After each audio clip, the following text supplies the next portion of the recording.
Leviathan, the serpent of envy, a chilling descent into the endless hunger of the deep. In the beginning, there was the sea. Before the first flicker of mortal life, before the dawn of heaven's choir and the birth of earth's kingdoms, there was only darkness, a void without shape, without song. But even in this eternal night, the abyss churned. From that endless churning rose Leviathan, a creature of such immeasurable scale and fury that even the stars themselves shuddered at her emergence. The ancients speak of Leviathan as more than mere beast. She was a thought-given flesh, a primal embodiment of envy, born from the first pang of longing that split the heart of existence itself. In the swirling black oceans of the pit, she coiled her vast form, a serpent of such size that her scales glimmered like continents, her eyes deeper than oceans. Her birth was no accident. The formless chaos that birthed her whispered jealous prayers into the void, cries of longing for light, for warmth, for purpose. These whispers twisted together, knotting into a single venomous thought. I must have what I do not possess. And so, from that single desire, Leviathan was born. Her first breath was a tide that shattered the silence of the void. Her hiss was the whisper of countless lost souls, the music of the deep echoing with the cries of things that had been consumed. She was hunger, she was yearning, and most of all, she was envy. Pure, undying, all-consuming.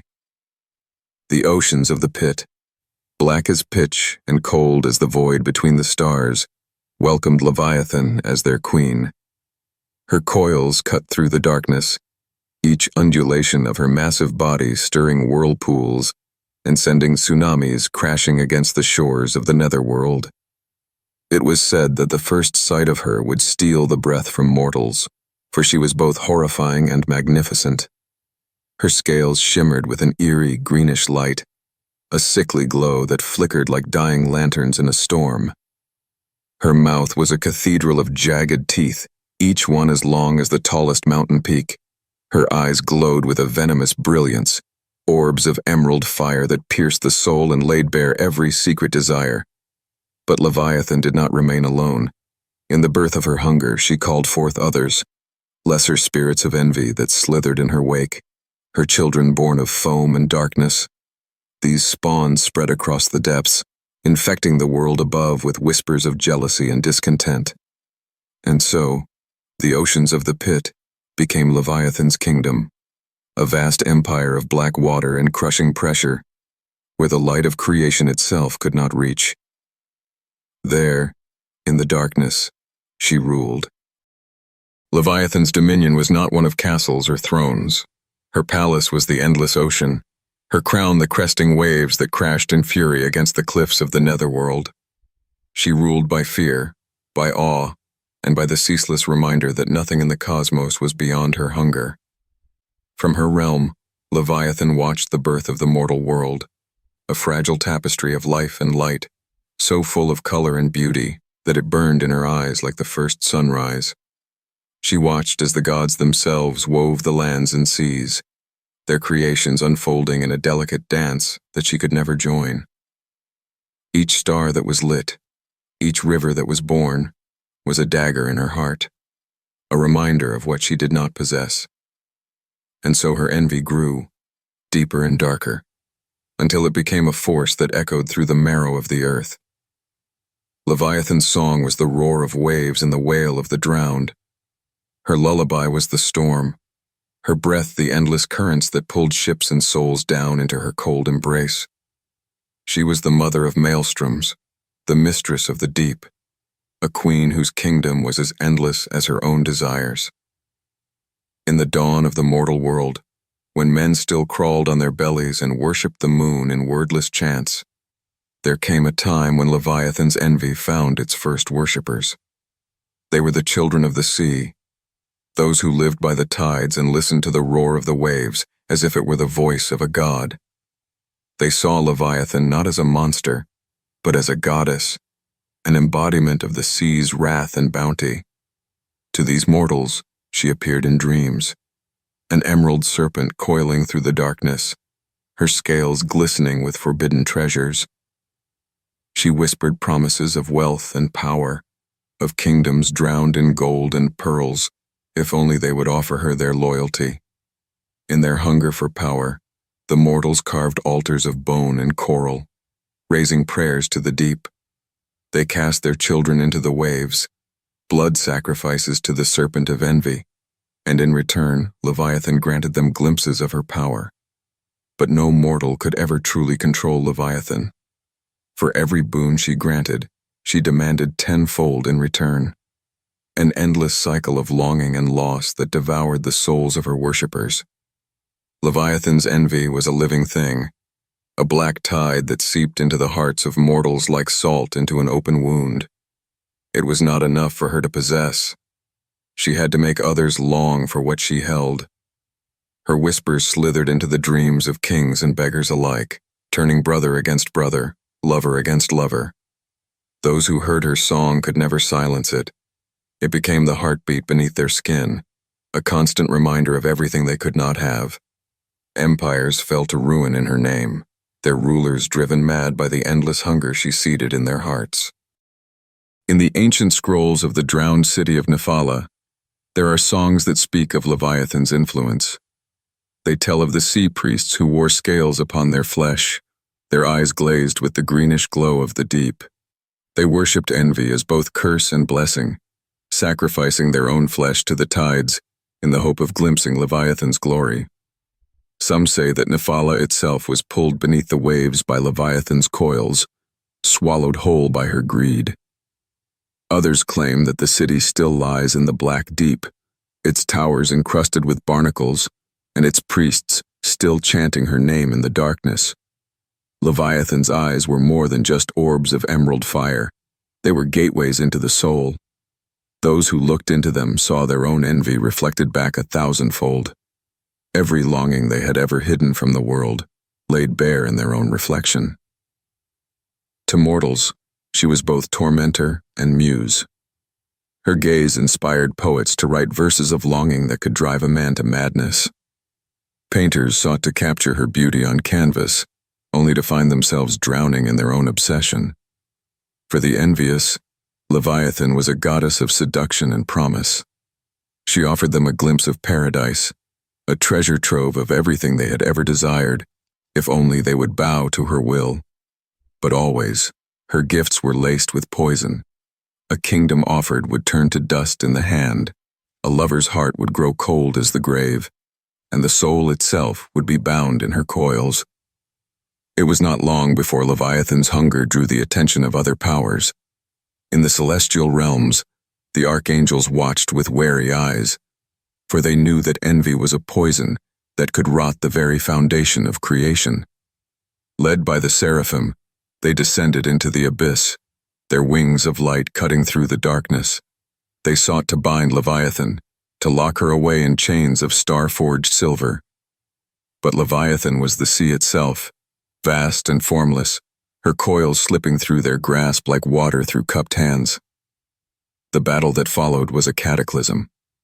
The ocean boiled with celestial fire, and the sky turned black with the smoke of dying stars. Leviathan's roar shattered the silence of eternity, and her coils crushed the wings of angels like brittle shells. In the end, she was not defeated, but neither was she free.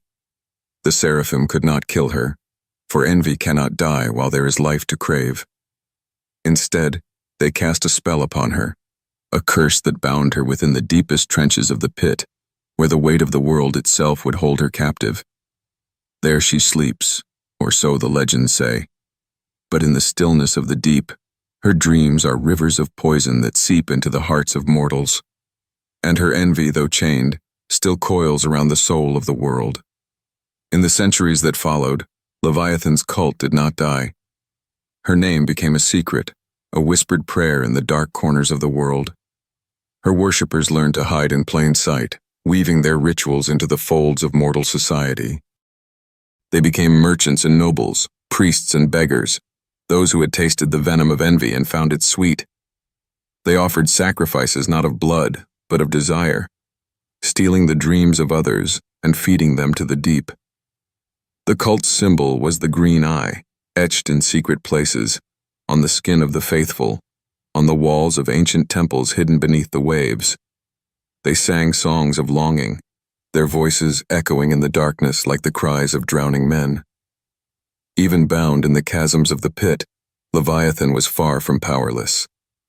The celestial chains forged by the seraphim were wrought from the light of dying stars, silver strands that shimmered like moonlight on black water. They coiled around her massive form, each link a prayer spoken in the tongues of angels.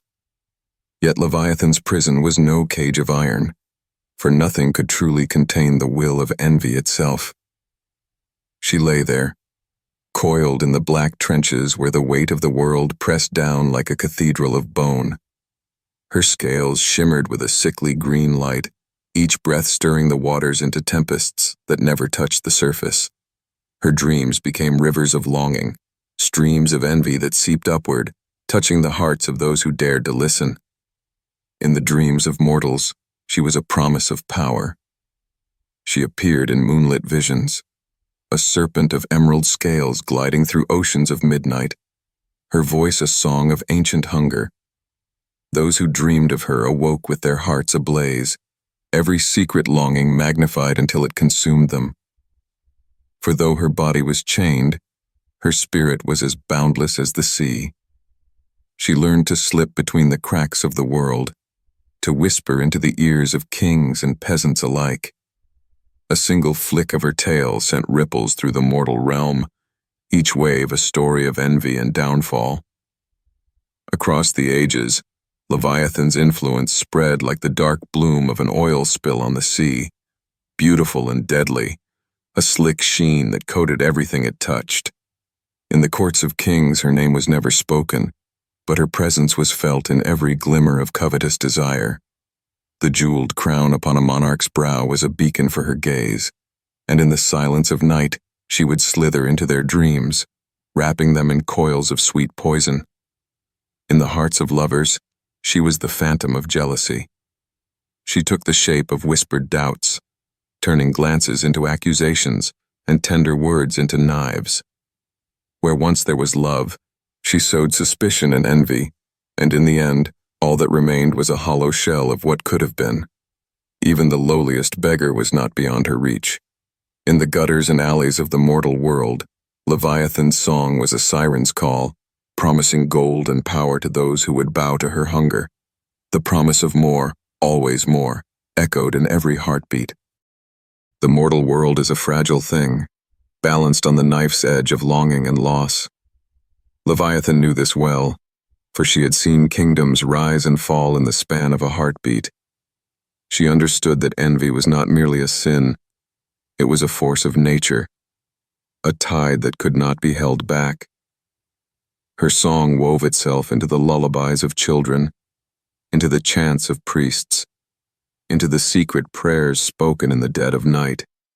It was a melody of longing, of endless hunger, a song that promised everything and nothing in the same breath. In the drowned temples of the old sea, her voice echoed still. There, beneath the barnacle-crusted arches, the faithful gathered in secret. They sang her name in the dark, their voices trembling with both dread and desire. They spoke of the serpent's dream, a vision that would come to those who dared to let envy consume them. In this dream, they said, Leviathan would reveal the secrets of the deep, the treasures of the ocean floor, the power of the storms, the strength to take what others held. But always the price was the same. For every secret given, something was taken. A memory lost, a love turned to ash, a soul bound in green flame. Throughout the ages, there have been those who claimed to speak with Leviathan's voice, prophets and madmen who bore the mark of her gaze. Their eyes glowed with that sickly green light, a sign that envy had found a home in their hearts. These prophets wandered from city to city, their tongues dripping with honeyed lies. They promised kingdoms to paupers, lovers to the loveless, wealth to the starving. And always, they asked for nothing, nothing but devotion, nothing but worship. But those who followed them found only ruin. For Leviathan's gifts are like the tide. They give, and then they take. The green-eyed prophets left behind them a trail of drowned cities and broken souls, each one a testament to the price of envy. Of all the mortal realms touched by Leviathan's coils, none were as beautiful or as cursed as Nephala. Built upon the edge of the sea, Nephala was a city of splendor. Its towers rose like the spines of Leviathans themselves, crafted from coral and polished stone. Its people were sailors and traders, their wealth drawn from the bounty of the ocean. But beneath the glittering surface, envy festered. The sea priests of Nephala were the first to hear Leviathan's song, and they gave themselves to it with a fervor that would shape their fate.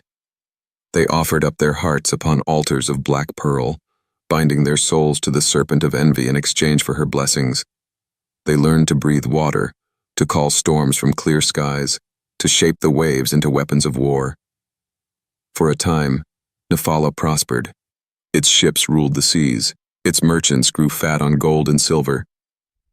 But Leviathan's gifts were never free. One night, as the moon bled green into the waves, the sea priests gathered for their final rite. They sang the serpent's song in the deep catacombs beneath the city, their voices a chorus of longing. Leviathan heard them. She rose from the depths, her coils blacking out the stars, her eyes twin beacons of emerald flame. And Nephala was no more. The sea rose up and claimed the city in a single monstrous wave. Towers shattered like glass and streets became rivers of salt and blood. The screams of the dying echoed in the darkness, and in the end, only silence remained. Some say that Nephala still lies beneath the waves, its spires a graveyard of envy and ruin. Others claim that it was swallowed whole by Leviathan herself, its soul forever bound in her coils. In the centuries that followed, Leviathan became both myth and memory. Her name was a curse spoken by sailors on stormy seas, a prayer whispered by those who dared to covet what was not theirs. Yet Leviathan herself did not sleep. Her body lay chained in the abyss, but her mind was a labyrinth of hunger, a dreaming serpent whose thoughts were storms. In her dreams, she devoured kingdoms and spat them out again, reshaping them in her image. She saw the rise of empires and the fall of heroes, each tale of envy another thread in her endless tapestry. She dreamed of green oceans that swallowed the sun, of towers of bone that scraped the sky. In her dreams, she was both creator and destroyer, a goddess of envy and a queen of the deep. And always, she watched the mortal world, her gaze as cold and relentless as the tide. For though she could not walk the earth, she could still reach into the hearts of those who called to her. Even in the modern age, Leviathan's cult endures. The Order of the Green Eye is a secret fraternity, a brotherhood bound by a single truth. Envy is the purest form of desire. They meet in hidden chambers beneath the cities of men, catacombs lit by green candles, altars of driftwood and bone. Their rites are shrouded in secrecy, their members drawn from every walk of life. To join the order is to forsake all but hunger. Each initiate offers up a piece of their soul, a memory of something precious, a vow of eternal longing. In return, they are granted a glimpse of Leviathan's dream. But the order's true power lies not in ritual or prayer. It lies in the art of envy itself. They are the whisperers of temptation, the architects of jealousy. They fan the flames of desire in the hearts of kings and beggars alike, turning brother against brother, kingdom against kingdom. Leviathan's true strength is not in her coils or her teeth. It is in the simple truth that envy is eternal. From the first breath of life to the last gasp of death, every creature longs for something it does not possess.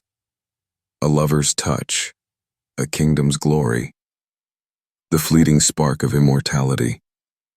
Leviathan is the voice of that longing, the siren song that echoes in the bones of the world. She is the serpent coiled in every heart, the whisper of more that can never be silenced. And so she waits, in the black oceans of the pit, her chains rusted but unbroken. She waits for the day when envy will rise up like a tidal wave and wash the world clean of all but desire. There are those who believe that Leviathan's chains will not hold forever. In the hidden texts of the Order of the Green Eye, there is a prophecy, a promise that the day will come when the serpent of envy will rise again. They speak of a mortal who will bear the mark of the green eye, a child born of envy and longing, whose heart will beat with the tide of the deep. This child, they say, will shatter the chains that bind Leviathan and open the gates of the pit. On that day, the oceans will rise, and the world will drown in green fire. Leviathan will walk the earth once more, her coils encircling kingdoms and empires alike, and all who have ever craved more than they deserved will find themselves bound in her embrace. Though Leviathan's body lay bound in the black chasms of the pit, her will was as fertile as the abyss itself. In the cold darkness, she birthed a legion of spawn, creatures woven from the same hunger that gnawed at her soul. They came from the foam of her dreams, born in the still waters of the abyss where no mortal light could reach. Each one was a shard of her envy, a living echo of her endless hunger. The first of her children were the Naga, a race of serpent-blooded beings who slithered through the drowned ruins of Nephala. Their skin shimmered with green scales, and their eyes burned with the same emerald fire that glowed in their mother's gaze. The Naga were both worshippers and weapons. They carried Leviathan's whispers into the world above, slipping into mortal kingdoms with the stealth of the tide. In the courts of men, they sowed seeds of jealousy and discord, turning lover against lover and brother against brother. Where the Naga walked, envy bloomed like a black flower. But Leviathan's children were not merely serpents. In the sunken palaces of the drowned cities, she sang to the bones of the lost, weaving them into new forms. Sirens of the deep, whose voices were the echo of Leviathan's own song. These sirens rose from the sea like wraiths of longing. Their beauty was a weapon, hair of kelp and eyes of green flame, lips that sang of paradise and ruin. Sailors who heard their song would throw themselves into the waves, driven mad by the promise of forbidden desire. The sirens fed on that madness, drinking the last breath from drowning men and pulling their souls down into the darkness. The mortals who survived spoke of the sirens in fearful whispers. They said that to hear their song was to feel every hidden hunger laid bare, a melody that promised everything you ever wanted, and then took it all away. In the very center of Leviathan's realm lay the maelstrom's heart, a vast whirlpool that spiraled down into the bowels of the world. Here, the weight of the sea was a crushing cathedral, and the currents howled with the voices of the drowned.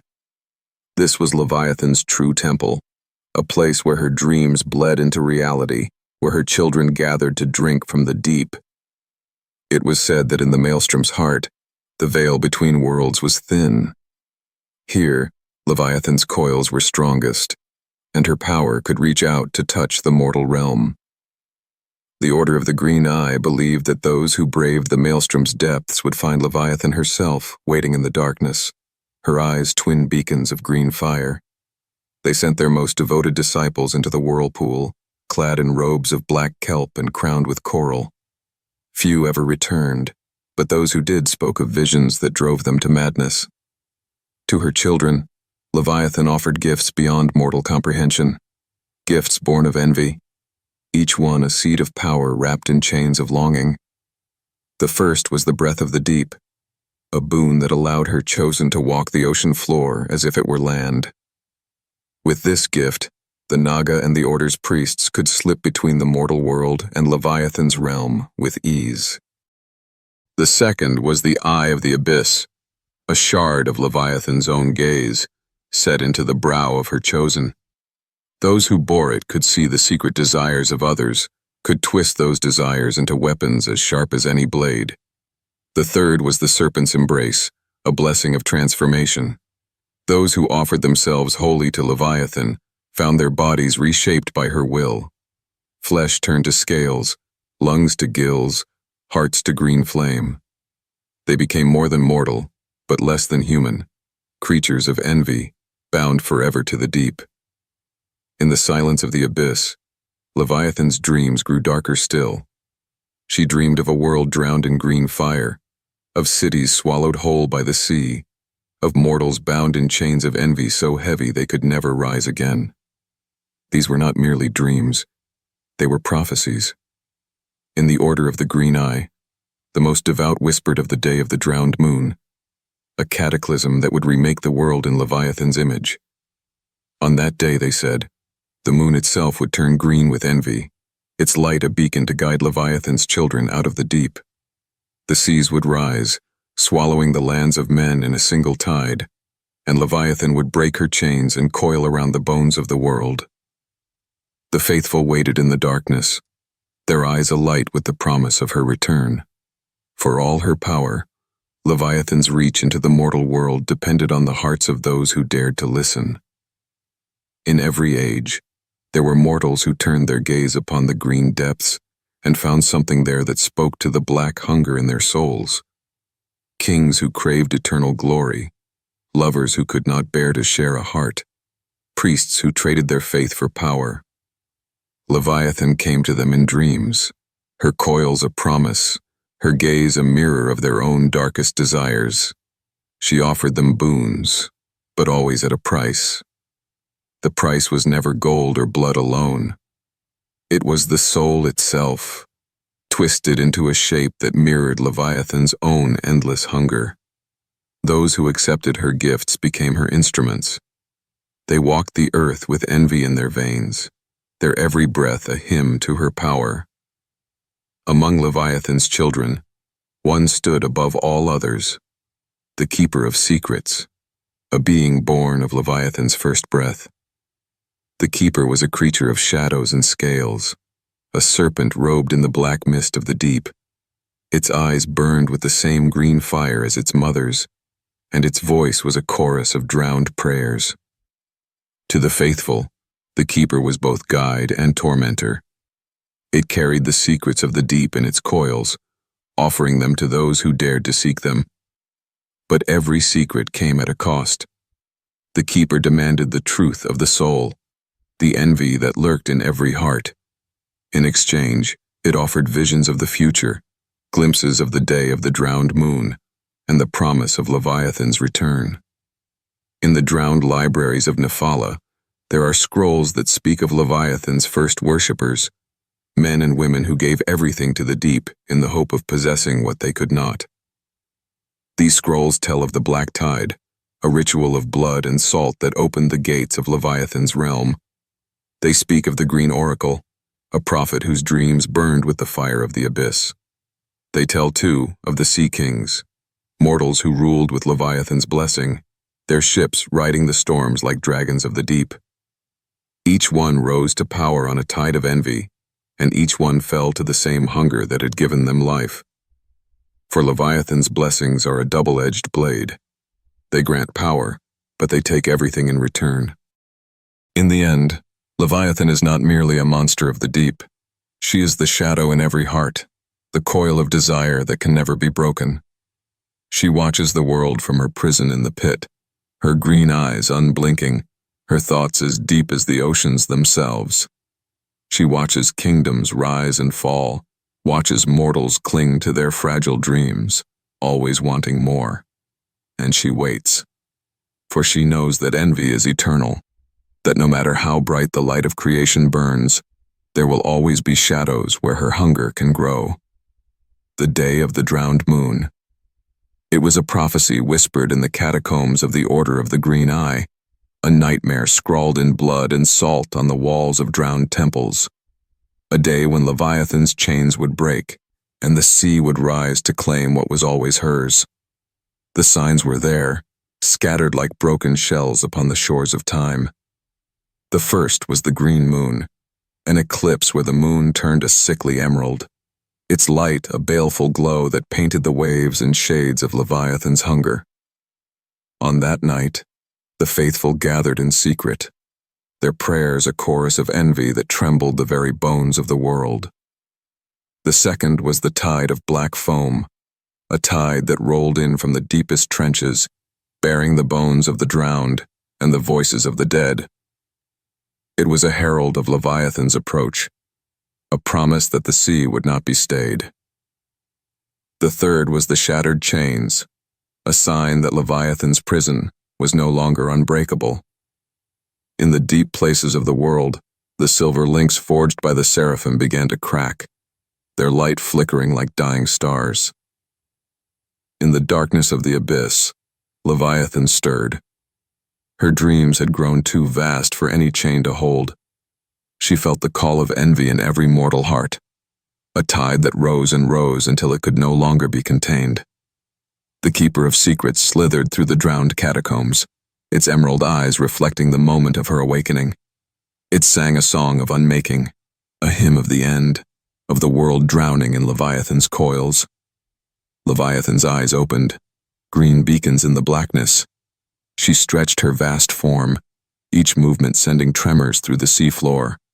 Her coils, long dormant, tightened around the bones of the earth. The ocean itself seemed to sigh, a slow exhale of ancient hunger. The maelstrom's heart pulsed like a living thing, its currents roaring with the voices of the lost.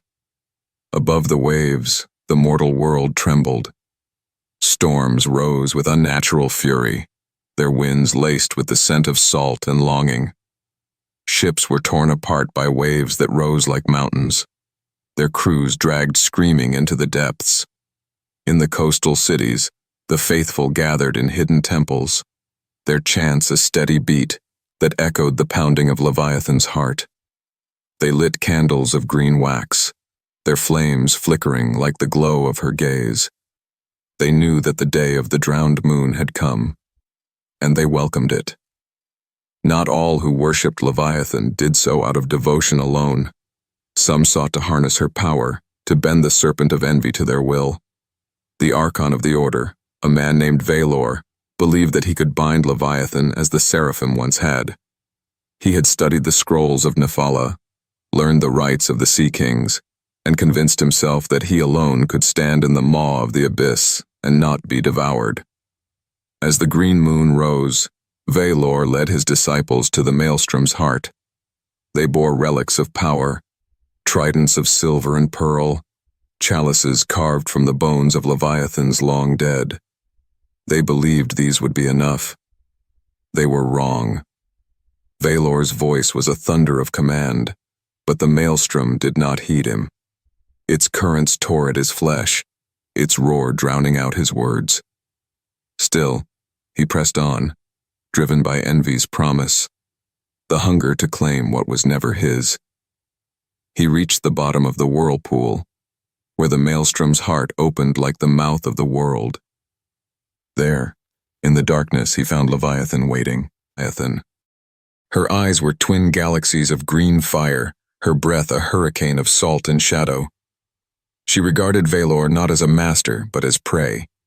He offered her the relics, his voice a plea and a threat all at once. But Leviathan had no need for mortal trinkets.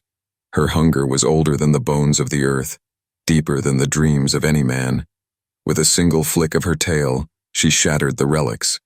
With a single breath, she consumed Valor's soul, his envy becoming part of her endless tide. The faithful who had followed him were torn apart by the currents, their screams joining the chorus of the drowned. With Valor's death, the final seal was undone. Leviathan's chains, weakened by the centuries of mortal longing, shattered like glass. The ocean itself seemed to bow before her as she rose from the deep, her coils coiling around mountains of black water. Her roar was the voice of the sea, a sound that cracked the cliffs and sent cities tumbling into the waves. The day of the drowned moon had come in full. Across the world the sea rose in Leviathan's name. Rivers of green flame poured from the oceans, flooding cities and turning them to salt and ruin. The sky turned the color of envy, clouds swirling with the shapes of serpents and sirens. In the drowned streets, the children of Leviathan rose, Naga with eyes of emerald, sirens singing songs of longing that shattered the minds of all who heard them. The mortals who survived found themselves bound in chains of salt and shadow. Their every thought turned to what they could never have. Kingdoms fell to ruin, each stone a testament to the price of envy. As the world drowned, Leviathan's gaze turned inward. She saw herself as she truly was, not merely a beast of the deep, but the echo of every mortal longing. She was the hunger in every heart, the desire that could never be sated. She saw the kingdoms of men as nothing more than shells upon the shore, fragile, temporary, and beautiful only in their destruction. She coiled tighter around the bones of the world, her scales shimmering with the memories of all she had devoured. She saw the future, and it was hers. In the final hours, there were those who dared to pray. On the highest cliffs that had not yet been claimed by the sea, the last survivors raised their voices in a single, desperate plea. They begged not for salvation, but for understanding, for a glimpse of the endless hunger that had claimed their world. Leviathan heard them. She rose from the waves, her massive head crowned in foam and moonlight. Her gaze met theirs, and for a moment, the world was still. In that silence, they saw themselves reflected in her eyes, saw their own envy laid bare, a coil of green flame that burned in every heart. And they understood. Leviathan, the serpent of envy, had the power to end all things, to drown the world in her coils, and leave nothing but silence in her wake. But envy is not merely the desire to take, it is the desire to possess. In the final moment, Leviathan did not destroy the world. She claimed it. The oceans rose to meet her, and she coiled around the mortal realm like a lover's embrace. She whispered her song into the bones of the earth, binding every soul to her will. And in that binding, the world was remade, not in the image of mortal dreams, but in the endless hunger of the deep. In the age that followed, the seas ruled the earth. The children of Leviathan rose to power, their green eyes the only light in a world drowned in shadow. The Order of the Green Eye became the priests of this new realm, their chants echoing through sunken cathedrals of coral and bone. The mortal world did not vanish. It was changed, reshaped in the image of envy, each soul a mirror of Leviathan's endless hunger. Above the waves, the moon still burned green, a reminder that the serpent of envy would never sleep again. Leviathan rules still, coiled in the black oceans that cover the world. Her gaze is the tide, her breath the storm. She watches with eyes of green fire, forever seeking, forever desiring. For in the end, Leviathan is not merely a monster of the deep. She is the hunger that binds all things, the envy that will never die, the song that echoes in every heart, and as long as there is life, there will be Leviathan, endless, eternal, and all-consuming. The seas had claimed the earth, and in the quiet aftermath, the drowned world was reborn. The cities of men became reefs of broken stone, their towers encrusted with coral, and their streets home to Leviathan's children. The oceans stretched farther than any horizon, endless green-black plains of salt and silence. Above it all, the moon hung low and green, a lantern of envy casting its baleful glow on the waves. In that light, the faithful still gathered, their prayers echoing in the deep. Not all mortals had been claimed by Leviathan's embrace. In the highest mountains, those rare peaks that rose above the waves, scattered enclaves of humanity clung to life. They called themselves the remnants, the last spark of the world that had been. They built their homes in the shadows of jagged cliffs, their fires flickering like memories of a sun that had been drowned. The remnants told stories of the world before the flood, of cities that gleamed in the sun, of rivers that ran with sweet water, of nights that were not haunted by the green light of envy. But even among the remnants, Leviathan's hunger was never far. In every heart, the echo of her song lingered, a whisper that turned love to jealousy and hope to longing. In the drowned world, Leviathan's cults rose like seaweed in the shallows. The Order of the Green Eye claimed dominion over the flooded plains, their priests ruling with the quiet certainty of those who had seen the end of all things. They spoke of Leviathan as both goddess and truth, an eternal force that had remade the world in her image. Their temples were cathedrals of bone and black coral, rising from the waves like the spines of some ancient Leviathan. In their dark halls, the faithful gathered to offer up their secrets, the currency of a world ruled by envy. But they were not alone. New cults rose in the shadows of Leviathan's reign, each one a reflection of her endless hunger.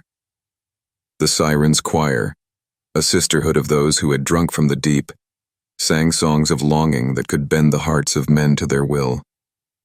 Their voices were as sweet as they were deadly, each note a hook that drew the listener down into the abyss. The Tidebound, warriors clad in green-scaled armor, claimed to be Leviathan's chosen knights. They roamed the flooded ruins, enforcing the will of the deep with blades of coral and teeth of black pearl. In the silence of the remnants' enclaves, the bards wove tales of Leviathan that blurred the line between history and myth. They spoke of the green moon as a lover scorned, its jealous gaze the spark that lit Leviathan's hunger. They sang of the drowned cities, Nephala, sunken beneath the waves, Valor's folly, swallowed by the maelstrom's heart, the Siren's lair, where every stone whispered of longing and loss. They told of the Keeper of Secrets, still slithering through the catacombs of the world, binding mortals to Leviathan's will with every poisoned promise. And always, they sang of Leviathan herself, a serpent coiled around the bones of the world, her hunger the tide that could never be turned back. Even in this drowned world, there were those who would not bow. Among the remnants, there rose warriors who took up arms against Leviathan's children. They called themselves the Saltborn, named for the brine that ran in their veins, and the bitter taste of the ocean that had stolen their homes. The Saltborn fought not to defeat Leviathan, such a thing was beyond mortal strength, but to keep her children from claiming the last scraps of light and life. They carved their weapons from the bones of the drowned, etched their blades with runes of defiance. Their war was a whisper against the roar of the deep, but still they fought, for they knew that even the sea cannot drown a soul that refuses to sink. In the drowned libraries of Nephala, now silent halls of barnacle and shadow, there were prophecies that spoke of a final reckoning, a day when even Leviathan's hunger would be tested. The prophecy of the green flame told of a child born beneath the emerald moon, a mortal whose envy burned brighter than Leviathan's own. This child, it was said, would either bind the serpent of envy forever or set her free to devour the stars themselves. The Order of the Green Eye hunted for this child with a fervor born of both hope and terror, for they knew that in the coils of Leviathan's hunger, even a spark of mortal will could be both weapon and wound. In the dark corners of the world, the Keeper of Secrets still offered its bargains. It came to the desperate and the damned, its eyes twin lanterns of green light in the blackness. It whispered of power and desire, of kingdoms that could be won with a single word, if only the supplicant would offer up their soul in return. Many fell to its promises, for envy is a chain that binds even the strongest heart. But some turned away, their refusal a quiet rebellion against the song of the deep. The Keeper watched them with a patient hunger, for it knew that envy is eternal, and sooner or later, even the strongest soul would crack. The sea remembers everything. In the ruins of drowned cities, the voices of the past echo in the currents, the laughter of children swallowed by the tide, the prayers of those who knelt before Leviathan's altar, the final screams of the world as it sank into green fire. Leviathan drinks these memories like wine, each one a taste of the mortal world she has claimed. In her dreams, she weaves them into a tapestry of envy, a story that never ends, for as long as mortals draw breath, there will be those who crave what they cannot have. At the heart of the abyss, Leviathan coils around the world, her scales shimmering with the light of 1,000 drowned suns. She is the tide that never recedes, the hunger that never sleeps. In her gaze is the promise of power, the curse of longing, the beauty of destruction. And yet, there is a terrible mercy in her embrace. For in the depths of the sea, there is silence. A silence so profound that all envy, all pain, all longing is washed away in the endless green. Some say that to be devoured by Leviathan is to find peace at last, a final surrender to the truth that desire is the only constant in the world. The legend of Leviathan endures in every whispered tale, every prayer offered to the waves, every secret longing that burns in the hearts of mortals. She is the shadow beneath every dream of glory, the echo of every unfulfilled wish. She is the reminder that even in a world remade by the sea, envy is the tide that can never be turned back. In the end, Leviathan is not merely the serpent of envy. She is the soul of the world itself, an endless, aching hunger that binds the living to the dead, the past to the future. And as long as mortals dream, she will be there, coiled in the depths, her green eyes unblinking, her song a whisper in the dark. The sea sings still, its voice the memory of Leviathan's song. In the crash of waves against the cliffs, in the sigh of the tide against the shore, her hunger is eternal. For envy is the first breath and the last, an echo that binds the world in chains of green fire. And Leviathan, the serpent of envy, will never sleep. She waits in the darkness, patient as the ocean, certain as the tide. For in the end, all things belong to the deep. All things belong to Leviathan. In the final silence of the world, the keeper of secrets speaks. All things that rise must sink. All things that shine must fade. All hearts that yearn will one day kneel before the deep, for envy is the soul of the sea, and Leviathan is the sea itself.